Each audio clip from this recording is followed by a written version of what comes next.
Assalamualaikum warahmatullahi wabarakatuh. Sebelum perkuliahan dimulai, mari kita membaca suratul Fatihah bersama. Al-Fatihah. Bismillahirrahmanirrahim. Alhamdulillahirabbil alamin. Arrahmanirrahim. Maliki yaumiddin. Iyyaka na'budu wa iyyaka nasta'in. Ihdinas siratal mustaqim. Siratal ladzina an'amta 'alaihim ghairil maghdubi 'alaihim waladdallin. Amin. Tema kita hari ini yaitu tentang jenis-jenis pengetahuan dan teori kebenaran. Kemarin di awal perkuliahan kita sudah membicarakan apa sih pengetahuan itu. Pengetahuan itu apa saja yang diketahui manusia. Nah, apa saja yang diketahui manusia ini secara garis besar digolongkan menjadi 3, yaitu pertama, pengetahuan empiris. Pengetahuan empiris itu ya berasal dari pengalaman sehari-hari. Kita melihat pohon, melihat ikan, melihat air, melihat rumah, melihat kendaraan berlalu lalang, itu termasuk golongan pengetahuan empiris. Kita mengalaminya secara langsung. Yang kedua itu pengetahuan rasional. Apa saja yang kita pikirkan itu termasuk jenis pengetahuan rasional. Misalnya bentuk-bentuk suatu benda. Ada lingkaran, ada kotak, ada segitiga. Itu kan sifatnya abstrak di pikiran kita semua. Nah, itu termasuk jenis pengetahuan rasional. Termasuk juga pengetahuan tentang angka-angka gitu. Yang ketiga adalah pengetahuan intuitif atau mistik. Ini secara tidak disadari kita biasanya pernah mengalami pengalaman intuitif. Misalnya kita bermimpi gitu. Kita sebelumnya bermimpi akan ketemu cowok A. Ternyata besoknya itu kita secara fakta, oh iya ternyata saya bertemu dengan cowok A itu. Pengetahuan yang berasal dari mimpi ini tuh salah satu jenis pengetahuan intuitif gitu. Atau pengetahuan yang diperoleh para nabi itu kan, wahyu-wahyu itu kan asalnya apa ya? Kadang itu berasal dari mimpi, ada yang tiba-tiba dimasukkan ke dalam hatinya itu. Langsung ingat, oh ada ayat semacam ini itu. Itu termasuk pengetahuan intuitif. Oke, selanjutnya pengetahuan menurut Al-Jabiri. Dalam pemikiran Al-Jabiri, pengetahuan itu ada 3. Pertama itu bayani. Bayani itu pengetahuan yang berasal dari teks suci. Kalau di kita itu berasal dari Al-Quran dan hadis. Kita mengetahui halal haram itu kan dari Al-Quran. Oh, babi itu haram. Hewan-hewan bertaring itu haram. Ikan itu halal. Itu kan kita mengetahui itu semua berasal dari kitab suci. Berzina itu tidak boleh, itu juga berasal dari kitab suci.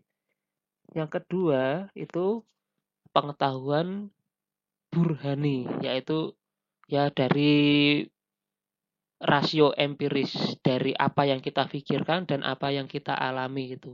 Istilahnya itu pengetahuan ilmiah lah kalau burhani itu.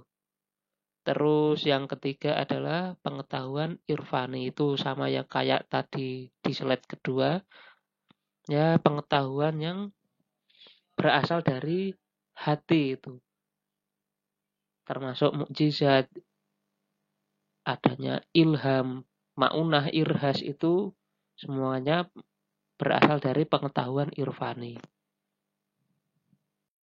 Ya, kita masuk ke teori kebenaran. Sebelum masuk ke teori kebenaran, ini kita jelaskan dulu tentang arti kebenaran.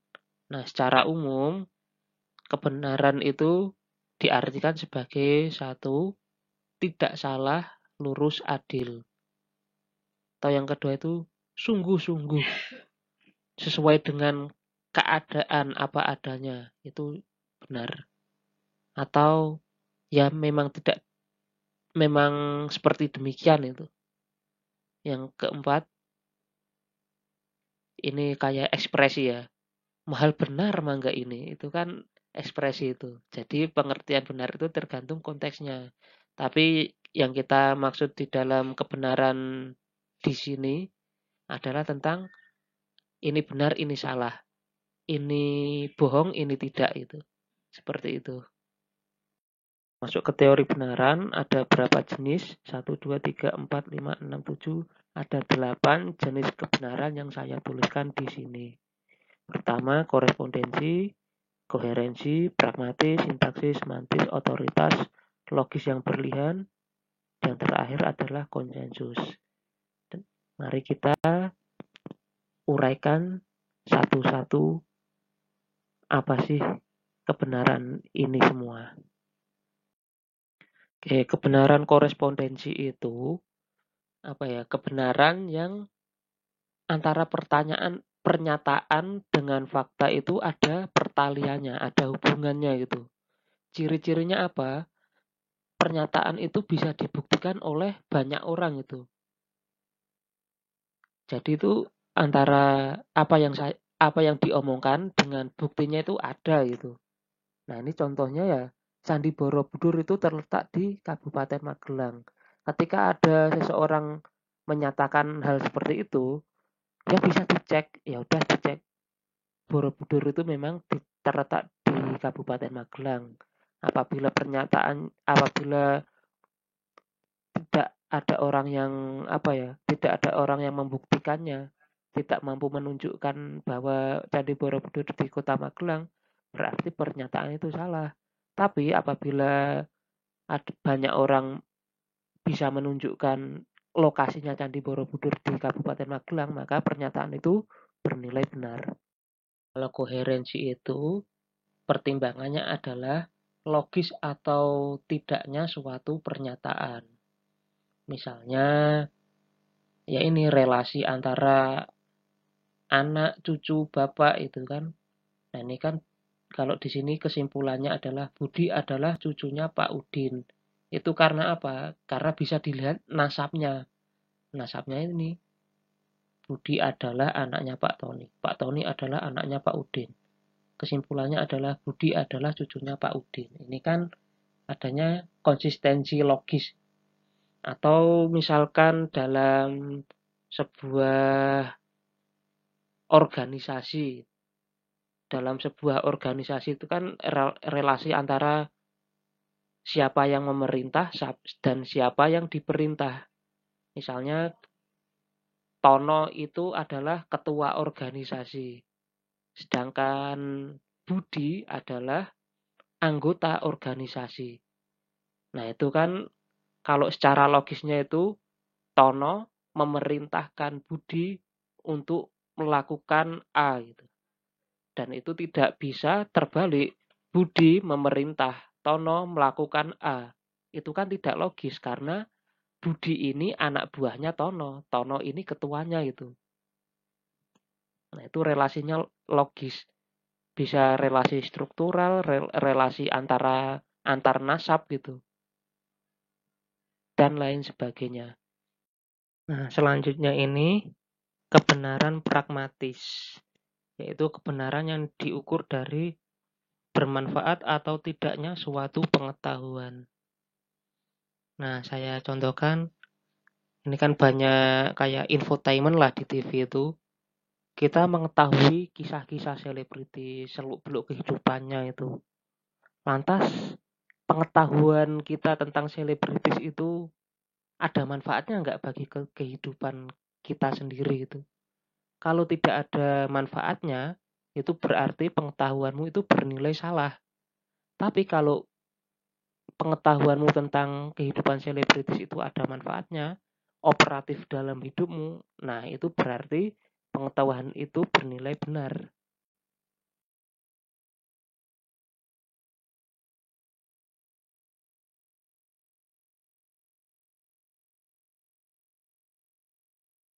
Oke, langsung saya lompati biar nggak lama-lama tentang teori kebenaran selanjutnya, yaitu kebenaran yang berasal dari otoritas. Nah ini 90% kebenaran yang kita peroleh itu sifatnya otoritatif. Itu bisa dicek. Karena apa? Karena kehidupan kita sendiri itu terbatas. Kita dibatasi ruang dan waktu itu. Tidak mungkin kita bereksperimen satu-satu. Tidak mungkin kita bisa mengalami pengalaman orang lain itu. Teori gravitasi itu. Kita percaya bahwa teori gravitasi itu ada meskipun kita tidak pernah bereksperimen tentangnya itu. Atau apa misalnya virus corona lah. Corona itu ya yang tahu cuman ilmuwan gitu. Kita cuman percaya saja. Itu kan kita hanya percaya pada otoritas. Dan itu juga dianggap sebagai suatu kebenaran itu. Mempercayai ahlinya itu.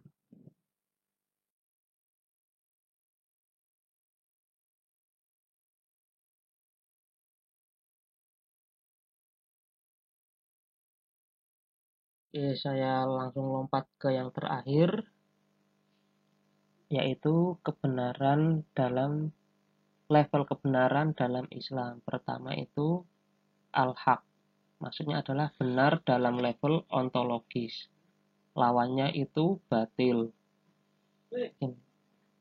Benar dalam level ontologis itu ya benar terkait ada atau tidaknya sesuatu. Saya kasih contoh, sebelum tahun 1800-an, Candi Borobudur itu belum ditemukan oleh siapapun. Jadi Candi Borobudur itu masih tertimbun di dalam tanah. Pertanyaannya, ketika sebelum tahun 1800, orang-orang kan nggak tahu Candi Borobudur itu apa, belum kebayang itu. Pertanyaannya adalah, apakah Candi Borobudur itu masih tetap ada gitu? Lawang ini kita tidak tahu loh, di mana sih Candi Borobudur itu. Oh, masih tertimbun di dalam tanah. Kalau secara level kebenaran ini, Candi Borobudur yang masih tertimbun di dalam tanah itu bernilai hak, benar itu. Secara ontologis dia benar. Meskipun tidak ada orang yang mengetahuinya, sedikit pun orang yang mengetahui itu tidak ada itu. Tidak ada satupun yang mengetahuinya, tapi tetap dianggap benar. Benar sebagaimana adanya. Yang kedua itu adalah benar dalam level siddiq, yaitu level orang yang menyampaikan. Seperti Nabi itu kan siddiq. Siddiq itu ya orang yang menyampaikan ini sering berkata jujur itu.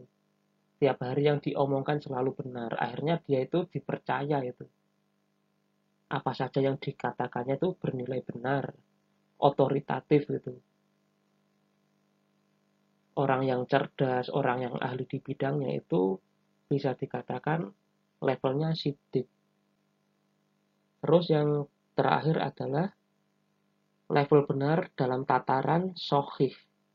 Sohih itu kelogisan bahasa. Ini apa ya, sesuai tata bahasa apa enggak, antara kata yang satu dengan kata yang lain tuh kontradiksi apa enggak, antara kalimat yang satu dengan kalimat kedua, kalimat ketiga, atau antar paragraf satu, paragraf kedua itu apa ya, menemukan koherensinya apa enggak, ada kesinambungannya apa enggak, atau malah antar kalimat, antar paragraf itu malah bertabrakan semua itu berarti tidak tidak sah kalau bertabrakan semua.